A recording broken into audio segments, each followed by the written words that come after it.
If you are dealing with grief, I have a couple techniques that I would like to share with you that I use myself in my own life. And hopefully, they are something that can bring just a little bit of relief, a little respite for anyone else that is going through their own grief journey. So, trigger warning, this is talking about death. We talk about cancer, being sick. So, if this is not something that you're ready for right now, not something you have capacity for, then by all means, please skip past the video. A little bit about me, and then I'm going to share with you the two techniques just so you know that this is coming not from some textbook or class. This is my own life, my own grief journey. I have lost both of my parents to cancer. My dad, I lost about 5 years ago. My mom, we just yesterday had her 20-year anniversary of when she passed. But something that I just want to point out, and I don't know if this resonates with any of you going through this type of thing, but my body knows that this anniversary is coming up before my mind realizes. My mind is constantly focused on, oh, what activities do the kids have? What do I have to do? Appointments, this and that. And it's thinking kind of schedule forward. So I don't always realize that the date's coming up, but my body 100% knows, and it goes, the best word I can describe it as a funk, which is so inarticulate, but I can't come up with a better word. The couple weeks probably leading up to this anniversary, my body just feels heavy. It feels funky. My emotions, it's not like hormone fluctuations or anything like that, but my emotions just feel heavy. I guess those are the best two words. It feels heavy and it feels funky.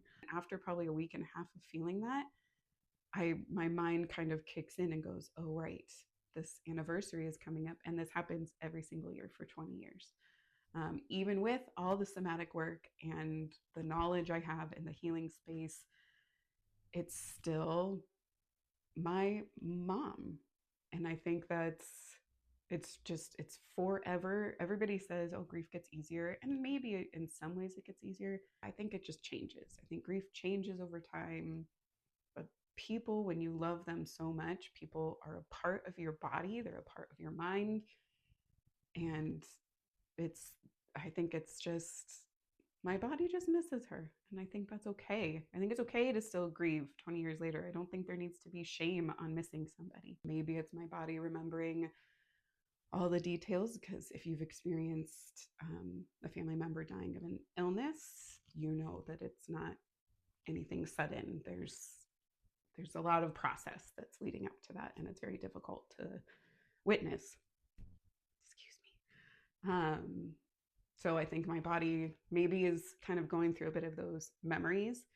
And even with somatic work, we do things to process it out of our bodies, to give those feelings, give those emotions an avenue out.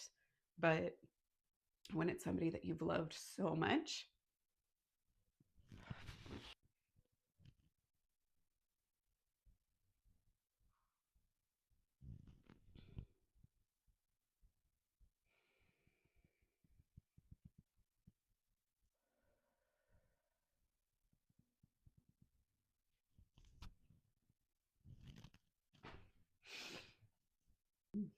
I wasn't expecting any of this, but I guess sharing this shit with the rest of the world is a little much. Just now, when I was getting really emotional about my mom, I took a break, closed my eyes. I felt it deep, deep, deep in the center of my chest. And so I focused all of my breath, imagining that I'm filling that physical spot, that I'm feeling my grief. And I'm just filling it with this kind of cleansing, loving breath that I still get to have and breathe, and just imagine it filling that spot. So that is the technique that I just did. This is one of the two techniques that I wanted to show you guys. Is just think of or focus on where you're feeling the grief, what sensation somewhere in your body you feel something when grief is boiling up. And when you kind of locate that spot, imagine you're just taking a deep breath and filling that spot with your breath. That's the technique. The second technique that I do, and I'll usually do these two together, and it sounds so silly, but I will give myself a hug and just a nice big embrace. Almost more than getting a hug from somebody else. There's a time and place for it all. But on a grief journey, you are really the only one that knows what it's like. You had the relationship with the person. You have all sorts of other thoughts, feelings, circumstances in life that have created your specific journey. And so you're the only one that really truly understands what you're feeling, the sensations, what's going on. So being able to give yourself a hug, give yourself kind of that understanding, comforting, like, I got this feel, there's something very nice about that. So that's one of the reasons that I really like this one for grief. So I hope these two techniques can help somebody out there that might be going through their own grief and maybe needs just a tiny little boost of support. It's an unfortunate club that a lot of people are part of. And even though all of us have a different grief journey, you don't have to be alone for it.